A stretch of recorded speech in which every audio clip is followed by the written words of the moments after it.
Welcome to the place where brains collide with science, wit, and a nerdy vibe. I'm Dr. Angel. Let's dive in where psychology meets a clever spin. Stay curious, be kind, and keep your mind nerdy.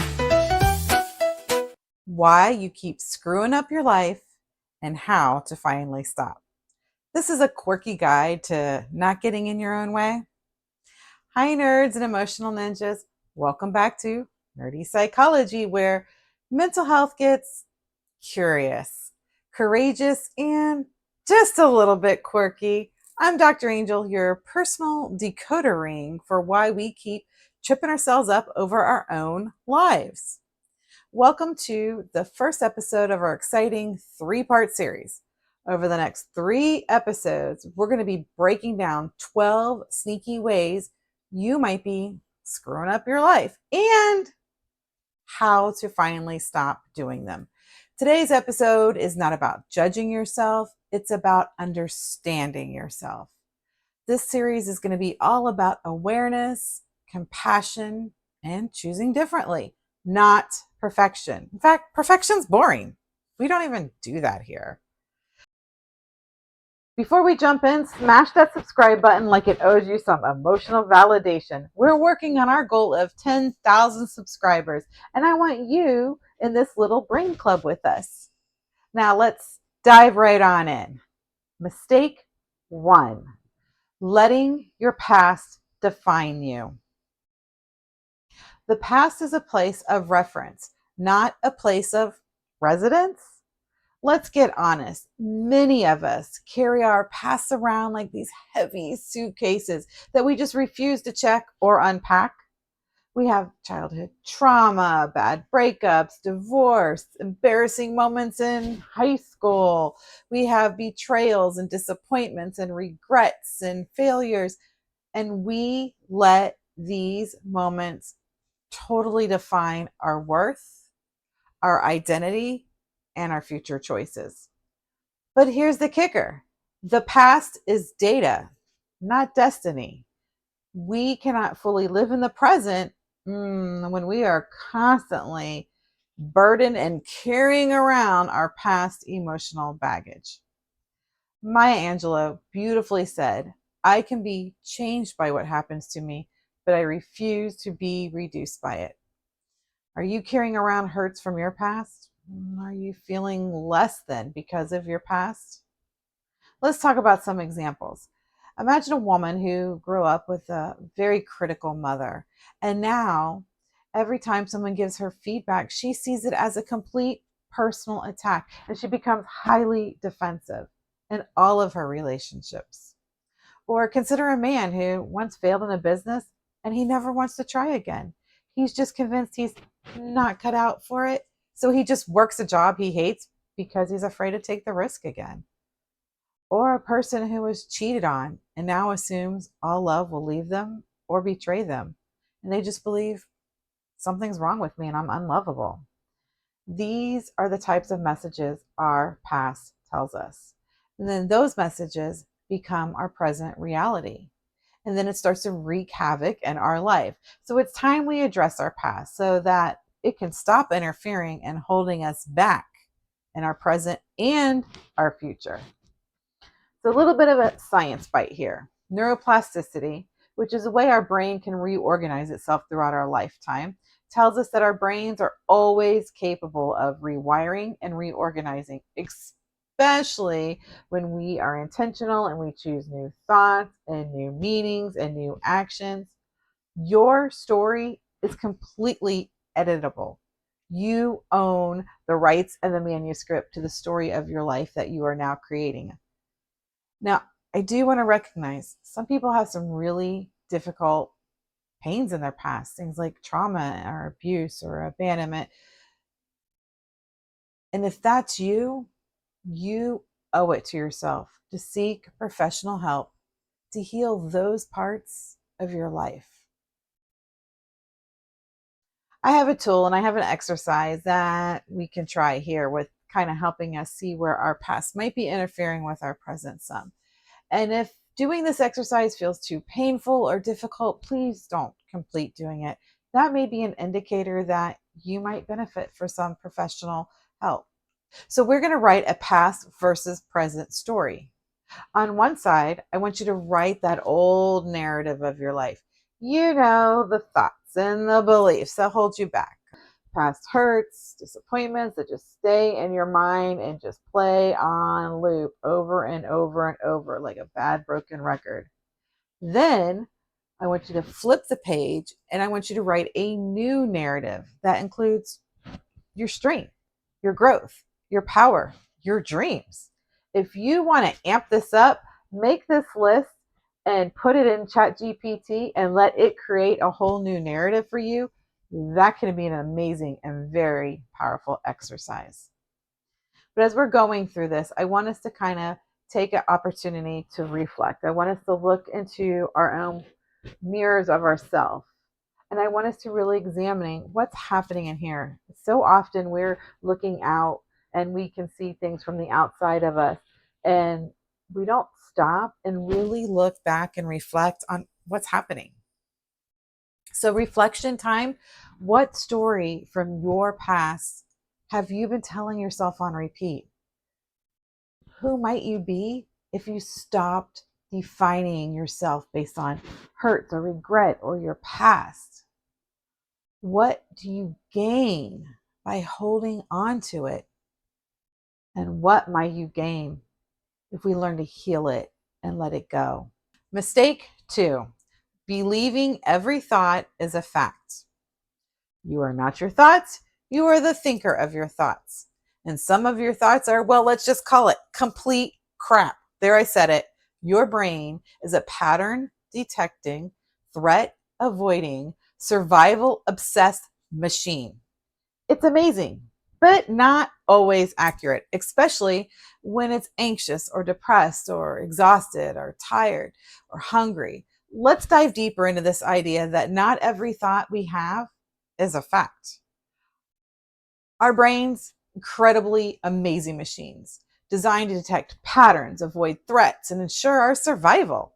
However, this doesn't mean that every thought we have is accurate, true, or helpful, especially when we're having those days that are overwhelming and anxiety inducing, or we're depressed, or we're hungry. Like, then our brain can generate thoughts that are completely misleading or downright false and untrue. For example, you might think, everyone's mad at me, even though nobody said a word. Or you might believe, I'm just not good enough, despite receiving promotions and praises and making progress. Or another common thought is, they're ignoring me, when in reality, other people might just be busy or overwhelmed themselves. See, these thoughts can feel very, very real and convincing. And we also are always looking for the reality that will confirm these thoughts. So we have this negative thought confirmation bias happening in our world. So if a friend doesn't call or text us back, see, I told you they didn't like me or they were mad at me. And we have got to call this out. These thoughts can be very real and very convincing, but often they are just fears or insecurities in disguise. Now, we did an episode on this, but I'm just going to touch briefly on this. Cognitive diffusion, which is a technique from acceptance and commitment therapy, can really help you notice a thought without it becoming that thought. So by saying, I'm having a thought that I'm being ignored or I'm not lovable or whatever, you can immediately take yourself back and get back some of that power from that thought and give yourself space and distance between you and the thought. The more distance we have between us and the thought, the more we can look at that with rational and logical terms and look for the evidence and look for what's happening. And then we're taking our power back because we can put a plan of action in place. You know, you ever wondered why it's so much easier to like look at your friends and see like the problems they're going through and be like, oh my gosh, like if that was my life, I would just do 1, 2, 3, and that would be all good. And like we seem to have the solution for everyone else's world while ours feels like chaos and it's going amok. Well, that's because there's distance. Even though we love our family or we love our friends or we love those people that confide in us, we're not in the feels with them. We're not in it. And we get just enough distance that we can step back and we could critically think about some solutions.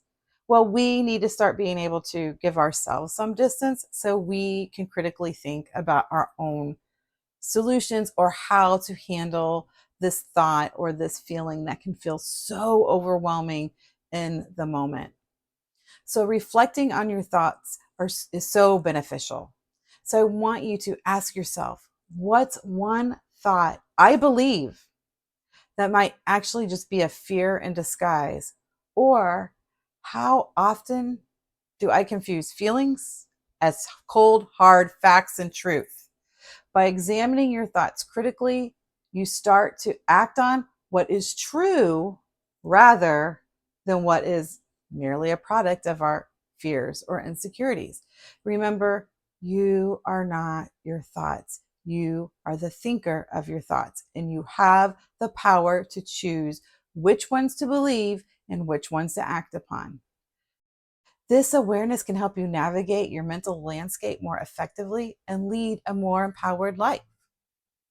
All right, therapy bite here. Remember, you can notice the thought without becoming the thought. You can say, I'm having the thought that blank, blank, blank, blank, and immediately take back that power. Give it a try. Mistake 3, comparing yourself to others. Be careful not to compare your beginnings to someone else's middle. John Acuff wrote that. We all do it. Social media makes it almost unavoidable these days, but comparison warps our lens. It makes success feel like a threat and our journey feel like a failure. I mean, imagine a 28-year-old who feels behind because their friend just bought a house or got married or had a child or found a great career. Meanwhile, this person's paying off student loans and has been healing from chronic post traumatic stress disorder. It's easy to feel like you're not measuring up when you see others achieving milestones that you don't feel like you've reached yet. Or consider a therapist who compares her little solo practice to a huge wellness clinic that has a large staff and a marketing budget. She might feel less than because, her practice isn't as large or as well funded. Science bite. Social comparison can motivate us if we're not tying it to our self worth. When we see people achieve the things we want to achieve, it lets us know this is achievable. This is what a path that we can do. However, we cannot tie that person's success to my self worth because then it sets us right down on this negative spiral. The problem is when we think they have more, so I must be less. This mindset can lead to feelings of inadequacy and low self-esteem, and quite honestly, exhaustion. So, a tool. I want you to go through your social media and unfollow or take a break from the accounts that might drain or people you keep comparing yourself to that's making you feel less than or like a failure in your own life. Follow people who normalize real life. The things like the good, the bad, and the ugly, like healing or failing forward and messy progress. Surround yourself with content that uplifts you and inspires you rather than making you feel inadequate. Okay, so now for this one, it's time to look at some of our reflections. So, who do you compare yourself to? And what are you comparing yourself with that individual? And why are you comparing yourself to that person? It may be a person in your life. It may be a person that you know personally or somebody that you follow on socials that maybe you don't have that connection to. But who are you comparing yourself to? And in what ways are you comparing yourself to that person? What assumptions are you making about their life? See, remember, we get to see their highlight reel and we're not seeing their low light reel. And so we just think that they have achieved all these things and things come easy to them and there wasn't all this stuff under there, but we are seeing the top. We're seeing what they want us to see. And we don't get to see the negative days or the days that they don't have motivation or the days they're feeling insecure. We don't get to see those parts of other people's journeys for the most part. So we need to stop assuming that everything magically happens for everyone but us, because we are killing our ability to succeed in our own life and we're sabotaging ourselves, and we have to stop doing this. What would happen if you stayed in your own lane and focused only on your goals and not on where the people around you are? Reflecting on these questions can help us understand the root of our comparison and help us shift our focus back to our own journeys. Mistake 4, trusting the wrong people. This one's a biggie. Boundaries are the distance at which I can love you and me simultaneously. So let's talk toxic ties. You may love them, you may have a history with them, but if someone consistently disrespects your time, our energy, our heart, it's time for reality check. We have done many episodes in this, but it is time for reality check. We're inherently social creatures. We are wired to seek connection and trust in others. This is rooted in our evolutionary need for survival, forming bonds, and alliances, which has historically increased our chances of thriving. However, this natural inclination can sometimes lead us to trust the wrong people, especially if we have unhealed attachment wounds or trauma in our life. Imagine staying friends with someone out of guilt, even though they belittle you or make you feel small. Or keeping a partner who doesn't hit you, but consistently manipulates your emotions and makes you doubt your worth and your sanity. Trusting someone who repeatedly breaks promises or leaving us feeling betrayed or disappointed time and time again. Or consider a colleague who always takes credit for your ideas and your work, yet you continue to share your thoughts with them, hoping for recognition or something else. Or a family member who constantly criticizes your choices, but you keep seeking their approval, believing that one day they'll understand and support you. They'll see what you were saying all along. You'll prove them wrong. Science bite here. Attachment wounds can cause us to confuse love with enmeshment or kindness with people pleasing. Our brains are wired to seek connection, but when we have unresolved trauma, we might mistake unhealthy relationships for genuine bonds. This can lead to a cycle of trusting the wrong people and getting hurt repeatedly. All right, so here's a tool, and this one I'm going a little left honest. We're going to create the hell no list. The hell no list is the list of behaviors that are no longer allowed in your life. They're hell no. Those things that happen when you're out in public and you're like, hell no, when you're watching TV. That's what we need to have for our own life. And I want us to stick with it. Now, this doesn't mean that we are disconnecting or throwing away or removing relationships from our life. Maybe we are in some levels, but maybe we're just not tolerating these types of things in our world that make us feel less than. So we want to have things on our list that can include feeling belittled or emotionally manipulated or broken promises or any of the other actions that make you feel disrespected or your boundaries feel like they're not being held. And so I want you to start thinking of it. And then once something triggers that list, then we get to decide, and your power is deciding how you navigate and maneuver that. Do I end the conversation? Do I put a little bit more space between me and that person? What you do is on your power, but we need to have that hell no list. You deserve to be treated with kindness and respect, and you deserve to feel good. You deserve to have healthy, connected relationships. So here's some reflection prompts for this one. Who gets access to you that hasn't earned it? Just because someone, you've been with them for a long time or had a long friendship, or their family, or we have the same last name, doesn't mean someone automatically gets that kind of access to us. Look at your relationships. Are they equal? Are they reciprocal? Or are you doing most of the emotional labor for free? Are you the one that's always initiating the contact and the follow up and doing the plans and bringing in the things? And they may show up unless they get a better offer. Look at that. What boundary could change your life right now? Right now, something small, doesn't have to be anything large. Something small can make such a difference, especially in how we navigate these relationships. Reflecting on these questions can help us identify the relationships that are draining us and helping us to take steps to protect our emotional and mental health, which is really important for us. We have done a few episodes on this, so if you want to go back and catch more information on that, feel free to do so. And that's a wrap for the first episode of our 3-part series.